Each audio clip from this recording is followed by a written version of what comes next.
Rule number 1, how we see God is a direct reflection of how we see ourselves. If God brings to mind mostly fear and blame, it means there is too much fear and blame welled up inside us. If we see God as full of love and compassion, so are we.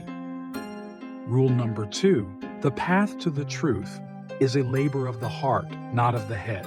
Make your heart your primary guide, not your mind. Meet, challenge, and ultimately prevail over your nafs with your heart. Knowing your ego will lead you to the knowledge of God. Rule number 3, you can study God through everything and everyone in the universe, because God is not confined in a mosque, synagogue, or church. But if you are still in need of knowing where exactly his abode is, there is only one place to look for him: in the heart of a true lover. Rule number 4, intellect and love are made of different materials. Intellect ties people in knots and risks nothing, but love dissolves all tangles and risks everything. Intellect is always cautious and advises, beware too much ecstasy. Whereas love says, oh, never mind, take the plunge. Intellect does not easily break down, whereas love can effortlessly reduce itself to rubble. But treasures are hidden amongst ruins. A broken heart hides treasures. Rule number 5, most of the problems of the world stem from linguistic mistakes and simple misunderstandings. Don't ever take words at face value. When you step into the zone of love, language as we know it becomes obsolete. That which cannot be put into words can only be grasped through silence. Rule number 6, loneliness and solitude are two different things. When you are lonely, it is easy to delude yourself into believing that you are on the right path. Solitude is better for us, as it means being alone without feeling lonely. But eventually, it is the best to find a person who will be your mirror. Remember, only in another person's heart can you truly see yourself and the presence of God within you. Rule number 7, whatever happens in your life, no matter how troubling things might seem, do not enter the neighborhood of despair. Even when all doors remain closed, God will open up a new path only for you. Be thankful. It is easy to be thankful when all is well. A Sufi is thankful not only for what he has been given, but also for all that he has been denied. Rule number 8, patience does not mean to passively endure. It means to be far-sighted enough to trust the end result of a process. What does patience mean? It means to look at the thorn and see the rose, to look at the night and see the dawn. Impatience means to be so short-sighted as to not be able to see the outcome. The lovers of God never run out of patience, for they know that time is needed for the crescent moon to become full. Rule number 9, east or west, south or north makes little difference. No matter what your destination is, just be sure to make every journey a journey within.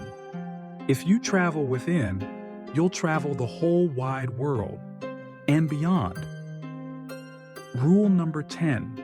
The midwife knows that when there is no pain, the way for the baby cannot be opened and the mother cannot give birth.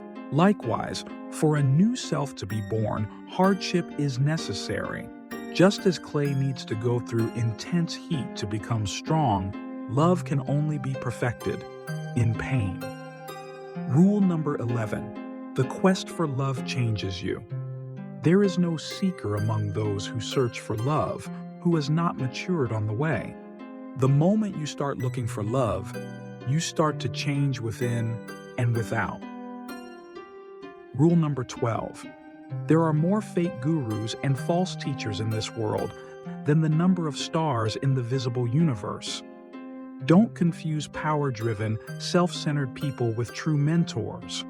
A genuine spiritual master will not direct your attention to himself or herself, and will not expect absolute obedience or utter admiration from you. but instead will help you to appreciate and admire your inner self. True mentors are as transparent as glass. They let the light of God pass through them. Rule number 13. Try not to resist the changes that come your way. Instead, let life live through you. And do not worry that your life is turning upside down. How do you know that the side you're used to is better than the one to come? Rule number 14. God is busy with the completion of your work, both outwardly and inwardly. He is fully occupied with you. Every human being is a work in progress that is slowly but inexorably moving towards perfection. We are each an unfinished work of art, both waiting and striving to be completed. God deals with each of us separately because humanity is a fine art of skilled penmanship where every single dot is equally important for the entire picture. Rule number 15. It's easy to love a perfect God, unblemished and infallible that He is. What is far more difficult is to love fellow human beings, with all their imperfections and defects. Remember, one can only know what one is capable of loving. There is no wisdom without love. Unless we learn to love God's creation, we can neither truly love nor truly know God. Rule number 16. Real filth is the one inside. The rest simply washes off. There is only one type of dirt that cannot be cleansed with pure water, and that is the stain of hatred and bigotry contaminating the soul. You can purify your body through abstinence and fasting, but only love will purify your heart. Rule number 17. The whole universe is contained within a single human being, you. Everything that you see around, including the things you might not be fond of, and even the people you despise or abhor, is present within you in varying degrees. Therefore, do not look for Shaitan outside yourself either. The devil is not an extraordinary force that attacks from without. It is an ordinary voice within. If you get to know yourself fully, facing with honesty and hardness both your dark and bright sides, you will arrive at a supreme form of consciousness. When a person knows himself or herself, he or she knows God. Rule number 18.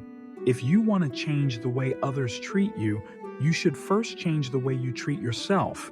Unless you learn to love yourself fully and sincerely, there is no way you can be loved. Once you achieve that stage, however, be thankful for every thorn that others might throw at you.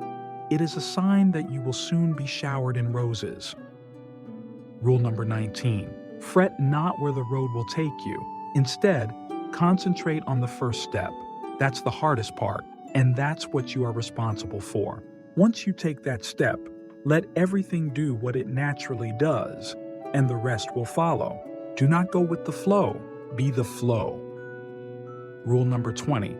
We were all created in His image, and yet we were each created different and unique. No two people are alike. No two hearts beat to the same rhythm. If God had wanted everyone to be the same, He would have made it so. Therefore, disrespecting differences and imposing your thoughts on others is tantamount to disrespecting God's holy scheme.